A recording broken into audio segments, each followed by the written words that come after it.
L'avant-projet de la nouvelle constitution est là. Le président de la transition, le colonel Assimi Goïta, l'a reçu en main mardi 11 octobre 2022. Un élément clé qui apporte des réformes majeures.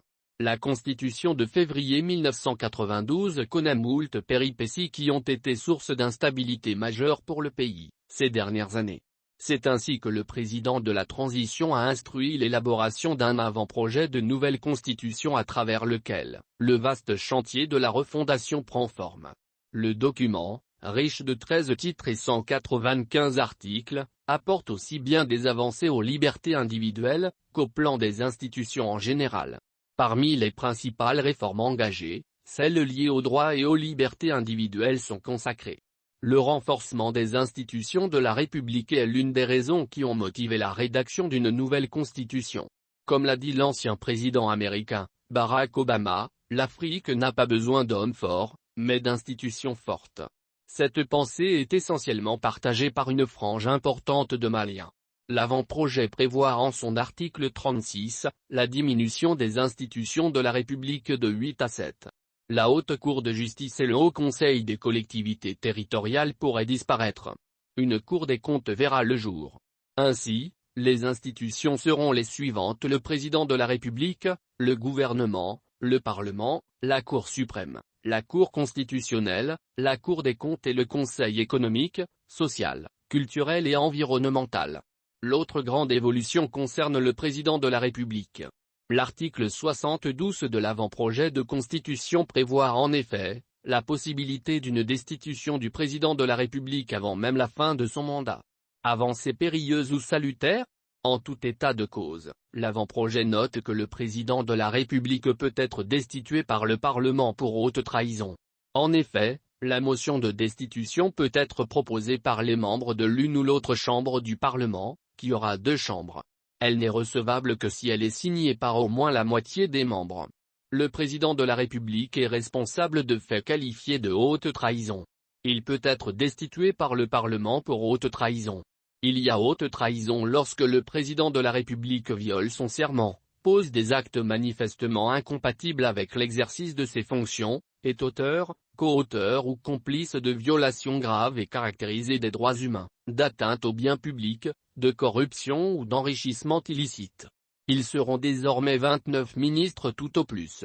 Si l'avant-projet de constitution est validé à l'issue du référendum, le nombre des membres du gouvernement sera désormais fixé à 29 ministres.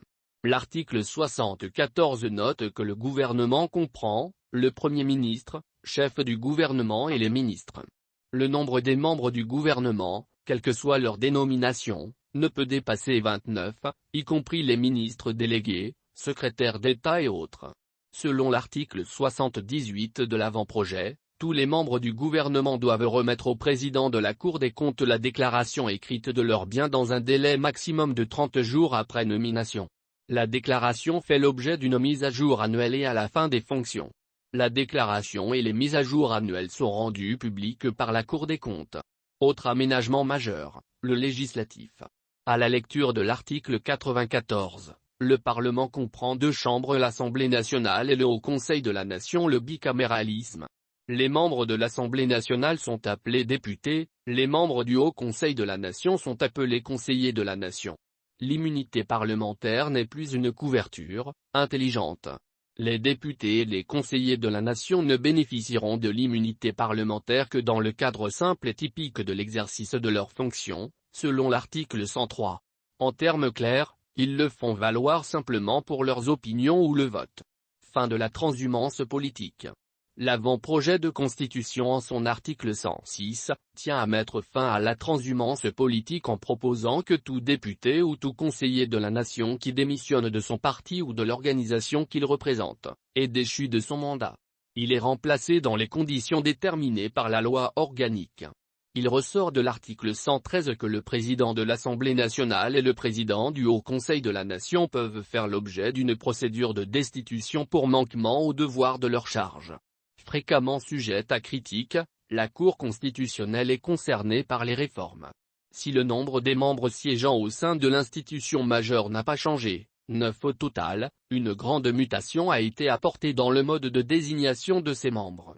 En effet, La Constitution en vigueur prévoit en son article 91 que 3 des membres de la Cour constitutionnelle sont désignés par le président de la République, 3 autres par le président de l'Assemblée nationale et les 3 derniers par le Conseil supérieur de la magistrature. En revanche, l'article 148 l'avant-projet de la nouvelle Constitution propose un autre mode de désignation des conseillers. 2 seront désignés par le président de la République, 1 par le président de l'Assemblée nationale, 1 par le président du Haut Conseil de la Nation, 2 par le Conseil supérieur de la magistrature, 2 enseignants-chercheurs de droit public désignés par un collège constitué par les recteurs des universités publiques de droit, 1 par l'ordre des avocats. Les conseillers sont choisis à titre principal parmi les professeurs de droit public, les avocats et les magistrats ayant au moins 20 ans d'expérience, ainsi que les personnalités qualifiées qui ont honoré le service de la nation. La disposition de la nouvelle Constitution qui retient l'attention d'un grand nombre de nos concitoyens, est l'article 31 qui prévoit en ces derniers segments que l'État peut adopter, par la loi, toute autre langue étrangère comme langue d'expression officielle. Le projet de texte a été remis au président de la transition. Le processus se poursuivra au niveau du gouvernement puis du Conseil national de transition. Les Maliens donneront leur avis par voie de référendum. Pour le moment, l'heure est à la réflexion générale et au débat, pour mieux affiner et enrichir l'avant-projet.